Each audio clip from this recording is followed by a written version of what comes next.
Voice note போட்டுட்டு இறந்து போயிட்டா ரித்தன்யா. ஆனா இந்த பொண்ணு இறந்தும் நிம்மதி இல்லாம இருக்கிறது அவளுடைய குடும்பங்கள் தான். ரித்தன்யா மாமியார், அதாவது கவின் வீட்டுல ரித்தன்யா இறப்புக்கும் எங்களுக்கும் எந்தவித சம்பந்தமும் இல்லை. அந்த பொண்ணுக்கு விருப்பம் இல்லாம தான் இந்த கல்யாணத்தை செஞ்சு வச்சாங்க ரித்தன்யாவோட பெற்றோர்கள் அப்படின்னு கோர்ட்ல கவின் தரப்பு வாதாடவும் செய்திருக்காங்க. அது மட்டும் இல்ல, 3 வருஷத்துக்கு முன்னாடி தன்னோட அம்மா மீது ஏற்பட்ட மனக்கசப்பு காரணமா தான் இந்த பொண்ணு அவளுடைய உயிரை அவளே மாச்சிக்கிட்டா அப்படின்னு சொல்லிட்டாங்க. மொத்தத்துல மனதளவுல அந்த பொண்ணு ஸ்ட்ராங்கே கிடையாது, இதனாலதான் அந்த முடிவை அந்த பொண்ணு எடுத்துக்கிட்டான்னு கோர்ட்ல மனசாட்சி இல்லாம சொல்லிட்டாங்க கவின் குடும்பம். இதனால எங்களுக்கு ஜாமீன் வேணும்னு கேட்டுக்கிட்டாங்க. என்னங்க மனுஷன் இவங்க!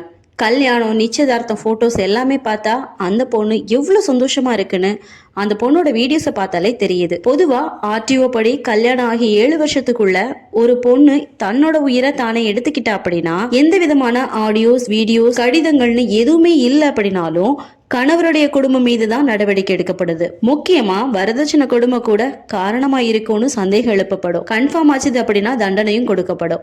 ஆனா ரித்தன்யா கேஸை பொறுத்த வரைக்கும் ஆர்டிஓ இது வரைக்கும் அந்த பொண்ணுக்கு எந்த விதமான வரதட்சணை கொடுமையும் நடக்கல அப்படின்னு சொல்லிட்டாங்க. இவங்க கவின் குடும்பத்துக்கு சப்போர்ட்டாகவும் ரிதன்யா குடும்பத்துக்கு ஆப்போசிட்டாகவும் இருக்கிறது தான் மிகுந்த மனவேதனை அளிக்குது. ஆனா அப்பா, நீங்க பேசின நகையை எனக்கு போட்டுடுங்க, இல்லனா இவங்க இன்னும் பிரச்சனை பண்ணுவாங்க போல இருக்கு, முடியல அப்படின்னா நம்ம வீட்டுக்கு என்ன கூட்டிட்டு போயிடுங்கப்பான்னு இன்னொரு ஆடியோவும் இருந்திருக்கு. இத ரித்தன்யாவோட அப்பா கோர்ட்ல சப்மிட்டும் பண்ணிட்டாங்க. ஆனா இதையும் மீறி கவின் குடும்பத்துக்கு ஜாமீனும் கிடைச்சிருக்கு. இதுல இன்னொரு முக்கியமான கொடுமை என்னன்னு பாத்தீங்கன்னா, இந்த பொண்ணு அனுப்புன வாய்ஸ் நோட்ஸ் எல்லாமே அவளுடைய ஓன் வாய்ஸ் தானா, இது ரித்தன்யா அனுப்புனது தானா, இல்ல ஏஐ மூலமா ரித்தன்யா குடும்பமே செட் பண்ணிட்டாங்களான்னு கேள்வியை எழுப்பி அதை சரி பார்க்க மும்பை ஃபாரன்சிக் டிபார்ட்மெண்ட்டுக்கும் அனுப்பி வச்சுட்டாங்க. இந்த ரிப்போர்ட்ஸ் இன்னும் வராததுனாலதான் இப்போ கவின் குடும்பத்துக்கு ஜாமீனும் கிடைச்சிருக்கு. Justice for Rithanya.